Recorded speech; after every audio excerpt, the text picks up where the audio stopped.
নমস্কার, আমি astrologer Olivia. আপনাদের সকলকে অনেক অনেক স্বাগত আমার চ্যানেলে।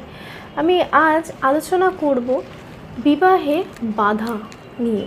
অর্থাৎ বেশিরভাগ ক্ষেত্রে দেখা যায় যে কথাবার্তা পুরোপুরি হয়ে গেছে, সম্বন্ধ একদম ফাইনাল হয়ে গেছে, ছেলে মেয়ে উভয়কে পছন্দ করে ফেলেছে, কোনো সমস্যাই নেই, তবুও কিন্তু বিয়ে ভেঙে যাচ্ছে।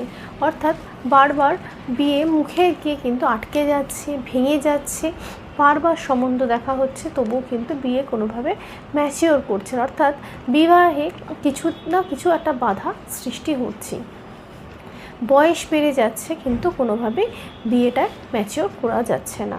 ছেলে মেয়ে উভয় ক্ষেত্রেই কিন্তু এটা হয়ে থাকতে পারে। বেশিরভাগ ক্ষেত্রেই দেখা যায় এগুলো যত সময় পেরিয়ে যাচ্ছে তত কিন্তু এটা বাড়তে থাকে।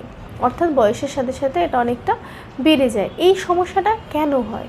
বিবাহে বাধা প্রথমত এটা হয় শনি গ্রহ যখন সপ্তম ভাব, অর্থাৎ বিবাহের যেটা ভাব, সপ্তম ভাবের সাথে ডাইরেক্ট অবস্থান করে থাকে, বা কোনোভাবে দৃষ্টি দিচ্ছে, বা কোনো রকমভাবে ভাব আদান প্রদান করছে, তখন কিন্তু বিবাহে এই সম্ভাবনাটা তৈরি হয়। অর্থাৎ বয়সের তুলনায় অনেক দেরিতে যে বিবাহ, এটা কিন্তু মেইনলি শনি গ্রহের অবস্থানের ওপর ডিপেন্ড করে থাকে।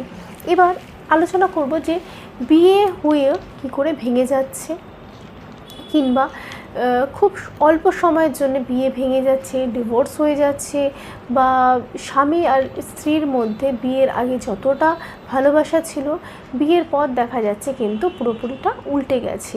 এই ধরনের সিচুয়েশন কেন ক্রিয়েট হয়ে থাকে? যখন সপ্তমভাবে মঙ্গল অশুভ অবস্থান করে থাকে, তখন কিন্তু বেশিরভাগ ক্ষেত্রে এটা দেখতে পাওয়া যায় যে বিয়ে হয়ে খুব তাড়াতাড়ি অল্প সময়ের জন্য কিন্তু বিয়ে ভেঙে যাচ্ছে, এবং স্বামী স্ত্রীর মধ্যে বিয়ের আগে যতটা মিল ছিল, যতটা ভালোবাসা ছিল, বিয়ের পর দেখা যাচ্ছে ঝগড়া অনেকটা পরিমাণে বেড়ে গেছে, অনেক বৃদ্ধি পেয়েছে ঝগড়া, মনোমালিন্য প্রচুর হয়ে গেছে, কোনোভাবেই কিন্তু সুন্দরভাবে সাংসারিক জীবন চালানো সম্ভব হচ্ছে না।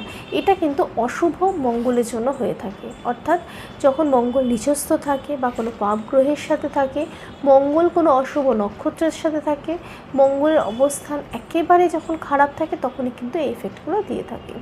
এবার রাহু এবং কেতু নিয়ে কিছুটা আলোচনা করব। সপ্তমভাবে যখন রাহু এবং কেতু বসে থাকে, তখনও কিন্তু বিয়ের ক্ষেত্রে আমরা নেগেটিভ সাইডই দেখতে পাই। অর্থাৎ বিয়ে খুব খারাপ হয়ে যাওয়া, অর্থাৎ বিয়ের আগে একরকম পরিবার বা একরকম পাত্র কিংবা পাত্রী দেখে বিয়ে করা, এবং বিয়ের পর সম্পূর্ণ উল্টো